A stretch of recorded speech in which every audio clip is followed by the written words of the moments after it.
மிஸ்கின் அவர் சொன்னது வந்து நடிச்சிருக்காரு பெருசாக இல்லை, அதான் அவங்க ரொம்ப ஹை எக்ஸ்பெக்டேஷன்ஸ் கொடுத்தனால படம் வந்து ரொம்ப ஆஹா இவங்க இவ்வளோ பேர் செம்மையாக சொல்லிட்டாங்களேன்னு வந்து பார்த்தோம்.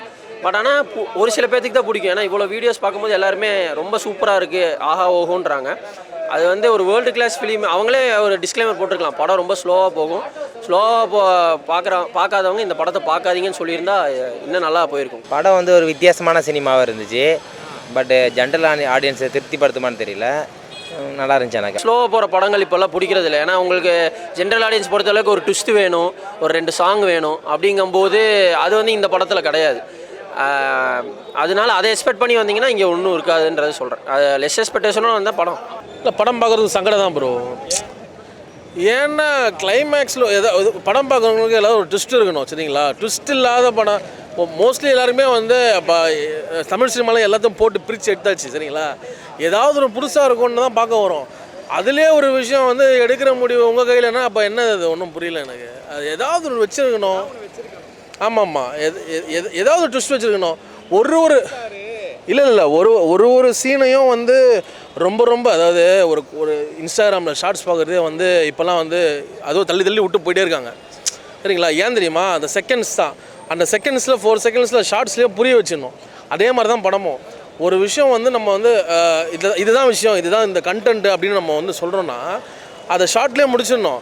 அது அவ்வளோ பெருசாக இழுத்து ஒரு பெட்ரோல் போடுறது அவ்வளோ நேரம் வந்து காட்டி ஒரு ஷார்ட்டை அவ்வளோ நேரம் காட்டி வந்து டைம் வேஸ்ட் தான். கடைசியில் அது என்னென்னு சொல்லாமல் போகிறது இன்னும் டைம் வேஸ்ட் தான். அதனால் பார்க்குற எல்லாருக்கும் சங்கடம் தான் சார். நம்ம பார்க்குறதான் ஒரு ட்விஸ்ட் ஏதாவது இருக்கும்னு சொல்லிட்டு தான் வரோம். எதுவுமே இல்லைன்னா அப்புறம் ஆல்ரெடி தலைவலியில் இருக்கேன் நான்.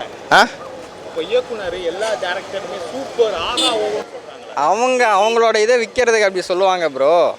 அதுக்காக எல்லோரும் போய் டைம் 1.5 மணி நேரம் என் வாழ்க்கையில் ஏன்டா வேஸ்ட் பண்ணேன்னு ஃபீல் பண்ணுறேன். அவங்களெல்லாம் கேளுங்க, ஒன்றுமே இல்லை ப்ரோ, ஸ்டோரியே இல்லை ப்ரோ. அதில் அப்படிலாம் ஒன்றும் இல்லை ப்ரோ. அவங்க சேல் பண்ணுறதுக்கு டிக்கெட் விற்கிறதுக்கு 1000 சொல்லுவாங்க. அதெல்லாம் நம்பிட்டு இருக்க முடியுமா? கேவலமாக இருக்குது ப்ரோ. அதுதான் கமர்ஷியல் ஆடியன்ஸ் தான் மேக்ஸிமம் இந்த படம் பிடிக்குமான்றது எனக்கு தெரில. கிளைமேக்ஸ் வந்து ஒரு டிஃப்ரெண்ட் அட்டெம்ப்ட் பண்ணியிருக்காங்க. அது மேக்ஸிமம் 80% ஆஃப் பீப்புள் கனெக்ட் ஆகாது. இது ஜென்யூனாக சொல்லணும்னா ஆனால் இது வந்து மேக்கிங், இது full and full film making தானா. நீங்கள் இப்போ என்கிட்ட சொல்கிறது இந்த ஜென்ரல் ஆடியன்ஸ்க்கு புரியாது வைக்காது அப்படின்றதெல்லாம் தாண்டி நம்ம இப்போ ஆடியன்ஸோட இதே வேறு மாதிரி ஆயிடுச்சு. வியூஸ் எல்லாமே உலக சினிமா பார்த்துட்டு அவங்களோட கண்டென்ட் இதுவே வேறு மாதிரி இருக்குண்ணா. ஃபேமிலி ஓரியன்ட் மூவி ப்ரோ, ஜாலியாக என்டர்டெயின் பண்ணுற மூவி கிடையாது. அந்த சாமானிய மனுஷன் இருக்காங்க பாருங்க, ஆனால் அவங்களுக்குமே நம்ம ரூட்டட் வில்லேஜில் இருக்காங்கல்ல, அவங்களுக்கு இந்த படம் புரியும். ஆனால் நல்ல படம் பார்க்கணும், ஒரு நல்ல படம் பார்க்கணும்னு நினைக்கிற ஆடியன்ஸு கண்டிப்பாக கொட்டுக்காளி பிடிக்கும். பார்க்குறதுக்கு பொறுமை வேணும். ஆக்டர்ஸ்லாம் நல்லா நடிச்சிருக்காங்க. படத்துடைய கோர் ஐடியா அது வந்து எனக்கு ப்ளஸ்ஸாக பட்டுச்சு. மைனஸ் வந்து எனக்கு என்ன ஃபீல் ஆச்சு அப்படின்னா மேக்ஸ் மட்டும் கொஞ்சம் எனக்கு கொஞ்சம் மைனஸாக ஃபீல் ஆச்சு. படம் கொஞ்சம் ஸ்லோவாக ட்ராவல் ஆகிறனால ஜென்ரல் ஆடியன்ஸ் எல்லாருமே இது பண்ணிக்க மாட்டாங்க தான். பட் ஆனால் எப்படி சொல்கிறது, ஒரு சினிமா லவர்ஸு ஆர்ட் ஃபிலிம் பார்க்குறவங்களுக்கு படம் பிடிச்ச படம், நல்லா இருக்குது படம். எல்லாருக்குமே இது பிடிக்கும். ஆனால் இது கமர்ஷியல் சினிமா இல்லை, இது வந்து ஆர்ட் ஃபிலிமு. சூரி வந்து பார்த்தா சூரி மாதிரியே தெரில. அவர் வந்து உண்மையாகவே ஒரு பாண்டி கேரக்டர். அந்த பாண்டியாக தான் நம்ம மைண்டில் ஃபீல் ஆகிறாரு. இன்டர்வலுக்கு முன்னாடி ஒரு சண்டை ஒன்று போட்டு அடிப்பார், அவர் ஹீரோயினை போட்டு சூரிய அடிப்பார். அது ரொம்ப நல்லா இருந்துச்சு. ஆனால் இது எந்த அளவுக்கு ஆடியன்ஸ் வந்து எடுத்துப்பாங்கன்றது எனக்கு தெரியல. ஆனால் இது நம்ம மக்களுக்கு புதுசாக இருக்கும். இந்த மாதிரி ஸ்டைலில் ஒரு மியூசிக்கே இல்லாமல் ஒரு லைஃப் ஸ்டைலை வந்து எடுத்திருக்காங்கன்றது நம்ம மக்களுக்கு இது புதுசாக இருக்கும். இது வந்து மூவி பார்த்துட்டு நார்மல் ஒரு சாமானிய மக்கள் தானே ப்ரோ சொல்கிறீங்க. அவங்களுக்கு வந்து என்னால் சொல்ல முடியுதுன்னா ஒரு 2-3 சீன் அவங்களால புரிஞ்சிக்க முடியாதுன்னு மட்டும்தான் சொல்ல முடியுமே தவிர ஓவரால் படம் புரியாதுன்னு என்னால் சொல்ல முடியாது. வந்து இந்த மூவி வந்து ரூட்டடாக இருக்குது. அதுதான் இந்த மூவிக்கு ஒரு ப்ளஸ் பாயிண்ட்டுன்னு நினைக்கிறேன் நான். ப்ளஸ் என்னென்னா இந்த வட்டார வழக்கு அதெல்லாம் எடுத்ததுனால என்ன இருக்குன்னா, முக்கியமாக இது வந்து படம் எடுத்த மாதிரி தெரியல நமக்கு. வந்து அந்த ஊரில் போயிட்டு நம்ம அந்த மக்களோட வாழ்ந்த மாதிரி தான் இருக்குது. இந்த மியூசிக் இல்லாமல் அந்த டெசிஷன் ஃபஸ்ட்டு எல்லாருக்குமே வெளில நம்ம சொல்லும் போது வந்து எப்படா மியூசிக் இல்லாமல் என்ன பண்ணியிருப்பாங்க, லைவ் சவுண்டில் சூப்பராக பண்ணியிருக்காங்க நிறைய விஷயம். இல்லை நார்மல் ஆடியன்ஸ் பார்க்க மாட்டாங்கன்னு எனக்கு பெருசாக இல்லை.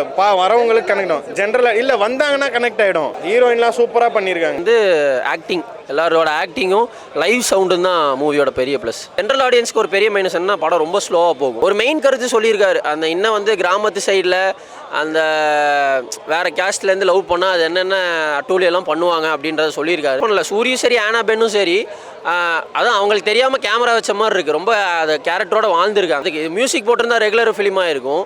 மியூசிக் இல்லாமல் இருக்கிறனால நம்மளே ஒரு கிராமத்துக்குள்ளே போய் பார்த்த மாதிரி ஒரு டிஃப்ரெண்ட் அட்டம்ப்டாக இருக்குது. எல்லாத்துக்கும் பிடிக்க மாதிரி இருக்காது. பட் ஆனால் எப்படி சொல்கிறது, ரொம்ப பொறுமை வேணும் படம் பார்க்குறதுக்கு. எல்லா படம் நிறைய சினிமா பார்க்குறவங்களுக்கு இது பிடிக்கும். இந்த மைனஸ்லாம் எனக்கு எதுவுமே தெரியல. படத்தில் மியூசிக் இல்லைன்னு சொன்னாங்க. அது எந்த இடத்துலையுமே நமக்கு மியூசிக் இல்லை, இதால் வந்து ஒரு மாதிரி இருக்குது அப்படின்லாம் ஃபீல் ஆகல. படம் ரொம்ப நல்லாயிருக்கு. நம்மளை அந்த படம் வந்து ஒரு மாதிரி லைவாக கொண்டுட்டு போகுது. நம்ம அந்த ஊருக்குள்ளே இன்வால்வ் ஆகிற மாதிரி தான் இருக்குது. நல்லாயிருக்கு. எனக்கு எல்லா படமே ஓவரால் எல்லாமே பிடிச்சிருந்துச்சி. ஸ்பெசிஃபிக்காக சொல்லணுன்னா ஒரு ஆட்டோவில் ஒரு ஃபைட் சீன் ஒன்று வச்சுருந்துருப்பாங்க. அதில் ஃபைட் சீனில் அந்த அவங்க ஃபேமிலி மெம்பர்ஸ் எல்லாரையும் வந்து அடிக்கிறது, அந்த அனபெல் மேம் அவங்களெலாம் எட்டி ஒதிக்கிறது, அந்த மாதிரி சீன் வரும். அது ரொம்ப நல்லா ரியலாக பண்ணியிருந்தாங்க. அது நல்லா இருந்துச்சு. ஆமாம், செகண்ட் ஹாஃப் வந்து கொஞ்சம் சீக்கிரம் முடிஞ்ச மாதிரி இருந்தது. அது ஃபீல்லாம் இல்லை. அது வந்து டேரக்டர் வந்து ஆடியன்ஸோட போஸ்ட்பட்டியில் விட்டுறாங்க. இந்த கதையை நீங்கள் தான் கொண்டுட்டு போனோம் அப்படின்ற மாதிரி. அதாவது ஒரு ஆணாதிக்கத்தை பற்றி சொல்லியிருக்காங்க. அதை நீங்கள் உணரணும் அப்படின்றத வந்து ஆடியன்ஸுக்கிட்டே விட்டுருக்காரு. பர்ஃபார்மன்ஸ் ரொம்ப சூப்பராக பண்ணியிருக்காரு. அவர் ஒரு ஆக்டராக பார்க்க முடியாது, அந்த ஊரில் இருக்க ஒரு ஆள் மாதிரி பண்ணியிருக்காரு. ரொம்ப நல்லா பண்ணியிருக்காரு. பாண்டின்ற கேரக்டர் சூப்பராக, அவங்களுமே நல்லா நடிச்சிருக்காங்க. ஒரு மாதிரி சைலண்ட்டாக அவங்களோட பர்ஃபார்மன்ஸ் பண்ணியிருக்காங்க. சினிமோட்டோகிராஃபியும் நல்லாயிருக்கு, சூப்பராக பண்ணியிருக்காங்க. எல்லாம் வளர்ந்தவங்களா இருந்தீங்க அப்படின்னா சிட்டிலேயோ டவுன்லேயோ வந்தோம்னா ஒரு ப்ராப்பர் வில்லேஜில், ஒரு ப்ராப்பர் பக்கா ரூட்டட் வில்லேஜில் எப்படி இருக்கும், என்ன நடக்கும், இது எல்லாமே நம்ம லைவாக ஒரு 1 hour அவங்கள வாட்ச் பண்ணுற மாதிரி இருக்கும்ண்ணா. ஏன்னா லேகுன்னு நம்ம சொல்கிறது லேகுன்னு சொல்லிட முடியாதுண்ணா. அதுக்கு பதிலாக என்னென்னா, அவர் வினோத் ஆப்வியஸாக நீங்கள் கூழாங்கல் பார்த்துருந்தீங்கன்னா தெரியும், நிறையா ஸ்க்ரீன் ப்ளே லாங்குவேஜ் யூஸ் பண்ணியிருப்பார். ஒரு மூவிக்குரிய அந்த ரைட்டிங் லாங்குவேஜ் யூஸ் பண்ணியிருப்பார். எதையுமே எக்ஸ்பிளைன் பண்ணாமல் என்ன, அதாவது இப்போ அந்த பையன் வாயில் கல் வச்சுட்டு நடந்து வருவான்ல, அதை எக்ஸ்பிளைன் பண்ணியிருக்க மாட்டார். லாஸ்ட்டாக அந்த கல்லை போய் எல்லா இடத்தையும் போடுறப்ப ஒரு நமக்கு அந்நேரம் புரியும் தெரியுமா, நம்ம அது சில பேருக்கு புரியும், சில பேர் அது மாதிரியான லேக் தான் இருக்குது. சில விஷயங்கள் வந்து எல்லாருக்குமே புரியுமான்றது டவுட்டாக தான் இருந்துச்சு. நம்ம வந்து அதுதான் அவர் ஆப்வியஸாக விடுதலையில் காமிச்சிட்டார்ல ப்ரோ நான் யாருன்றத. அதாவது ஒரு அடுத்த ட்ராக் வந்துட்டார் அவர். இப்போ இதில் என்னன்னா, இதில் அடுத்த லெவல், விடுதலைக்கும் அடுத்த லெவல் வந்திருக்காரு. ஒரு சீன்லாம் இடையில ஒரு சீக்வன்ஸ் இருக்குது, சத்தியமாக ஹோல் தியேட்டர் கிளாப் பண்ணுச்சு. ரியலாக நம்ம பக்கத்தில் நின்று இங்கே ஒரு லைவாக இருக்குது ப்ரோ, இங்கே ஒன்று நடந்துட்டு இருந்தால் நம்ம பார்ப்போம்ல, அப்படி அவ்வளோ லைவாக இருக்குது. படமே புரியாமல் போகுமான்லாம் சொல்ல முடியாது என்னால். 1, 2, 3 சீனில் இது என்ன கன்வே பண்ணியிருக்காங்கன்னு வேணால் புரியாமல் போகுமே தவிர படம் ஆப்வியஸாக எல்லாருக்கும் பிடிக்கும். 80% இங்கே ஜென்ரல் ஆடியன்ஸ் தான் இருக்காங்க. எல்லாருமே வந்து ஸ்லோவாக படக்கூடிய படங்களை விரும்ப மாட்டாங்க. அப்படி இருக்கவங்களுக்கு இந்த படம் கொஞ்சம் டிசப்பாயின்மெண்ட்டாக இருக்கும். பட் ஆனால் ஆர்ட் ஃபிலிம் லவர்ஸ், சினிமா லவர்ஸ்க்கு பிடிக்கும் படம்.